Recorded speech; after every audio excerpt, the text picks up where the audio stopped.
You're going to try to pick the whole fridge up. You don't want no help. You don't want somebody to get on the other side. You're just going, okay. Crackhead strength is, where is you at when I need help moving? Always find you a crackhead to help you move, because they cheap and they do stuff like this.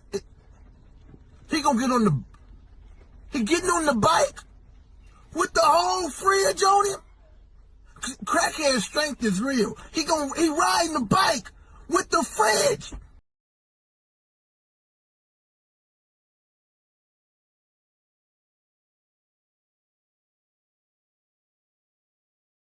What's up guys, Derek, moreplacementdates.com. Today we're going to be talking about crackhead strength. Yes, we're going to be talking about why a guy on crack cocaine would be able to exert more force production than the next guy, or, you know, more appropriately, what he would be if he was not on crack, like what his baseline force production is. Like, why would you get stronger on crack?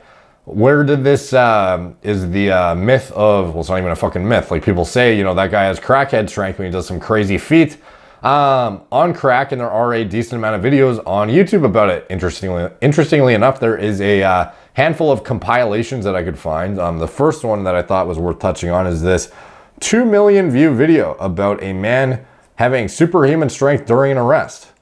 The squad car when that man's friend started yelling in the street. KCCI Shayna Humphreys shows us what happened next.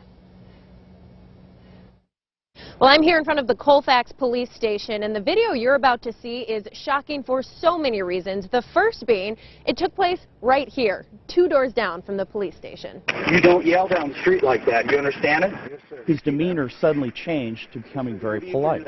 What started as a standard exchange between officer and now respectful citizen quickly changed. Have you been drinking? It's inside. No, sir. I'll breathalyze for you right now.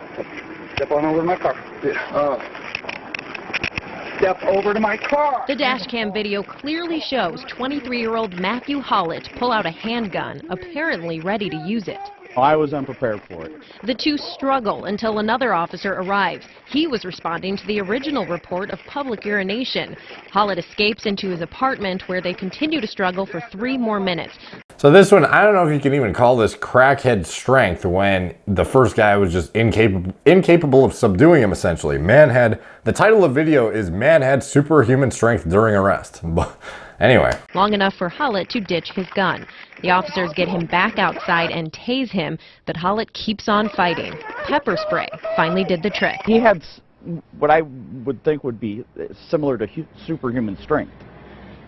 I mean, it wasn't normal. Police believe multiple drugs made Hollett so difficult to restrain. It wasn't until Officer Kuhlman got back to the station and watched this video that he realized how close this came to being deadly.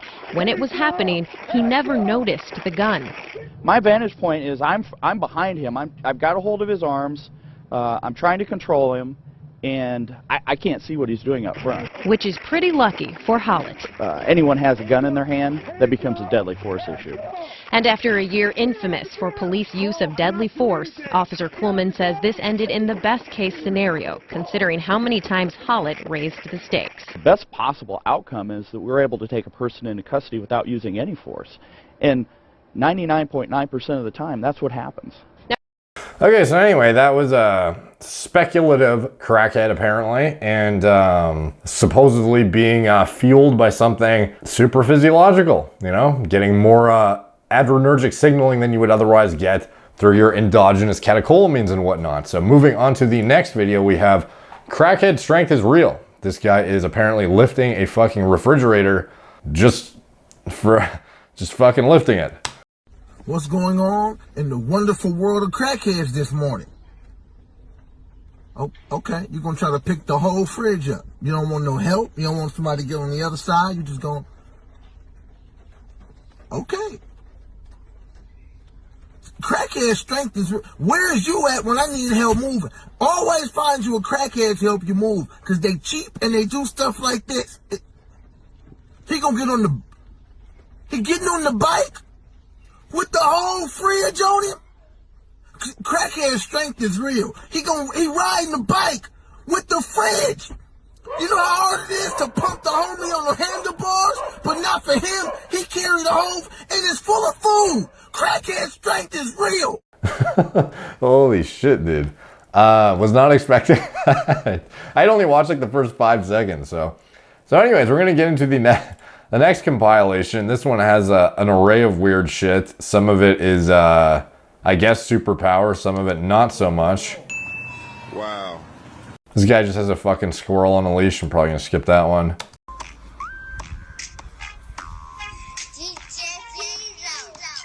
Yeah, it's not superhuman. Dude, what the fuck? Where are these super... Oh, shit! Oh, shit! Hood Olympics.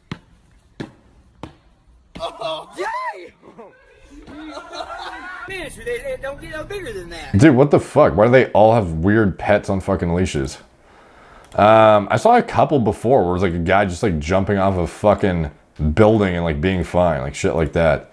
And I don't know if I'm gonna find it in this one, to be honest.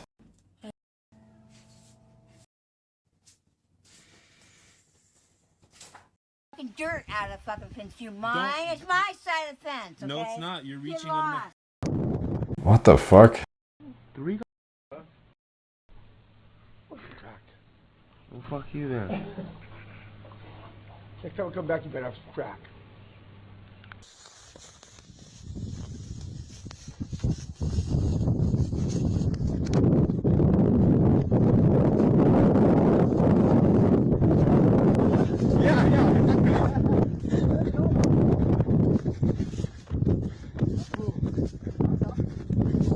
Okay, let's get into some of the pharmacology. So, you know, why would somebody be able to pick up a fridge, throw it on his fucking back, get on a bike, and then ride away with food in it on crack versus not? So, you know, I would speculate that this guy is capable of doing this. Otherwise, it's more like, think of your performance on a super illegal pre-workout versus not on it. Like, how much different is it when you are hyped the fuck up, you're stimmed out of your tree, your adrenergic signaling is going through the fucking roof, your sympathetic nervous drive is fucking redlined to the point that your body is literally in like fight or flight, like you're gonna fucking die. There's like a wild animal coming to kill you mode right now, and that's how adrenaline ridden you are.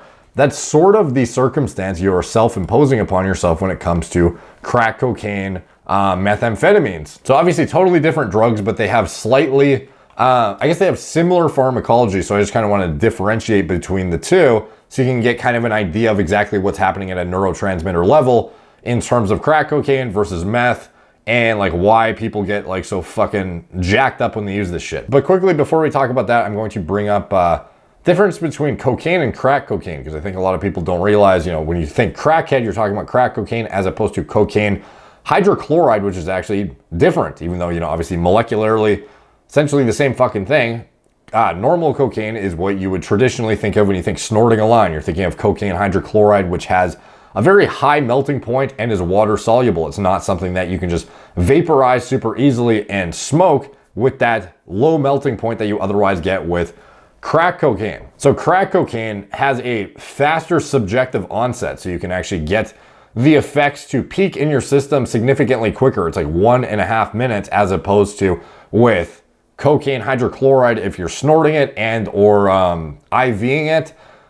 Interestingly enough, you know, some people would probably assume, oh, if you IV it right into your fucking blood, it's probably the fastest way. But no, in fact, smoking it, the crack cocaine method, is indeed faster onset. So the difference in onset is actually not that substantial. You know, snorting it, approximately 14.5 minutes apparently. For IVing, approximately 3 minutes.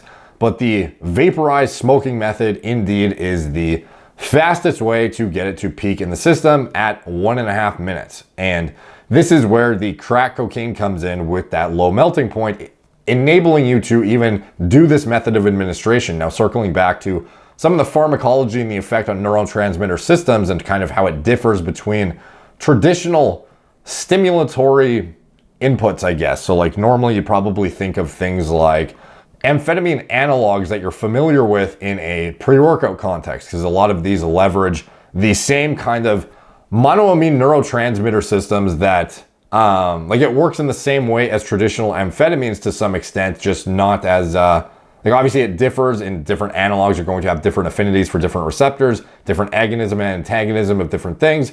But in general, the framework through which most people know what stimulants hit hard, like when you think of 1,3-DMAA, when you think of DMHA, things of this are going to be analogs of like phenylethylamine, and on that backbone traditionally, that otherwise, you know, is representative of what the amphetamine backbone is. So this is what most people are familiar with when it comes to stimulatory feeling in their brain during, you know, like super aggressive workout sessions, and they just cranked a bunch of fucking 1,3-DMAA. So even though cocaine and amphetamine act on presynaptic monoamine reuptake transporters, they do so in unique ways from one another that basically net affect you getting a fucking shit ton of adrenaline. So cocaine is a reuptake inhibitor, blocking the action of reuptake transporters, as opposed to with amphetamines, they're releasers. So this is something that is taken up by the transporter in exchange for neurotransmitter release into the synapse, whereas cocaine, and by the way, I'm just like learning about the cocaine MOA myself, like fucking right as I'm doing this video essentially.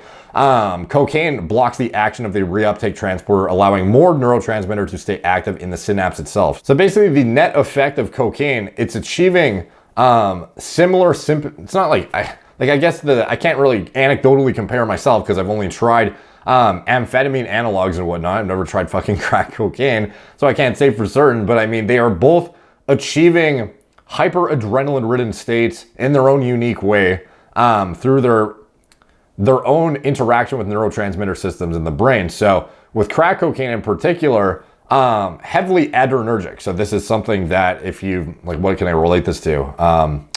Like our fat burner, alpha-2 AM, that most people don't even realize it stands for alpha-2, as in like alpha-2 adrenergic receptor. So, you know, the main compound in that product being alpha-yohimbine, working as an alpha-2 adrenergic receptor antagonist. This is something that is otherwise anxiolytic when it is agonized, but when you antagonize that alpha-2 receptor, you end up with adrenaline, you know, filling your body essentially. You get a big spike in catecholamines that would otherwise allow you to liberate more fat and allow you to get it's not like a super physiologic amount of fat burning, but it's like it puts you into a state where you are capable of burning extra energy off or liberating fat and then giving you the opportunity to burn those fatty acids during a cardio session.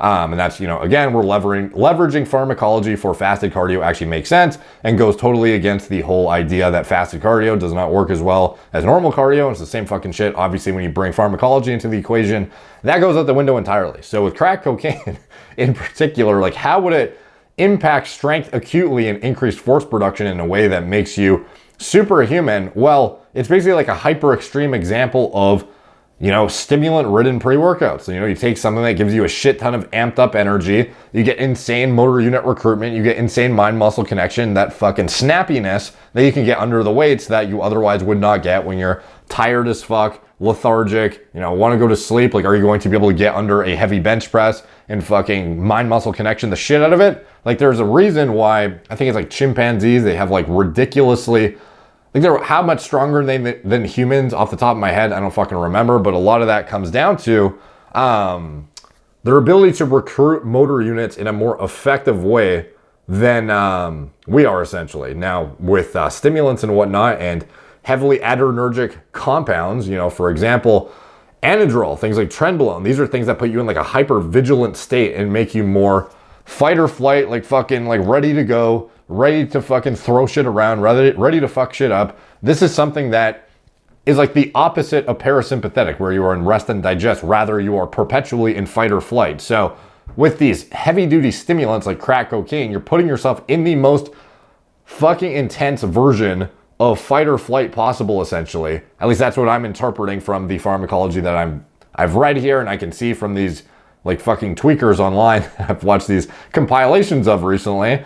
You're basically getting the most hyper-sympathetic state that you can, and then it is allowing you to do certain things that you otherwise may not be able to have performed the same when you were in your normal unstimulated state. So it's not like you necessarily are stronger versus weaker. It's like you had the ability to do it anyway, but you had to like recruit a super physiologic amount of neurotransmitter systems that otherwise would be something you can't produce naturally. Like this is something that you're overloading the fuck out of your brain in order to achieve this kind of insane mind-muscle connection, essentially. I'm not talking about mind-muscle connection as in like feeling the squeeze of your muscle on an eccentric or a concentric. I'm talking about literally like recruiting the fucking fibers to snap and fucking push shit up and like lift things and do whatever it is that you're doing as a crackhead. So that is my summation of kind of what the crackhead strength superhuman powers come from. It's basically just hyperstimulatory mechanisms in the brain and pushing your brain to the fucking limit and allowing you to get that, it's not literally chimpanzee strength, but you know what I mean. You're getting that, a greater ability to recruit motor units in order to actually move shit around. So anyways, hope you guys enjoyed that little synopsis and compilation of guys throwing fucking fridges on their back and hopping on bikes. Thought that was mildly entertaining at least.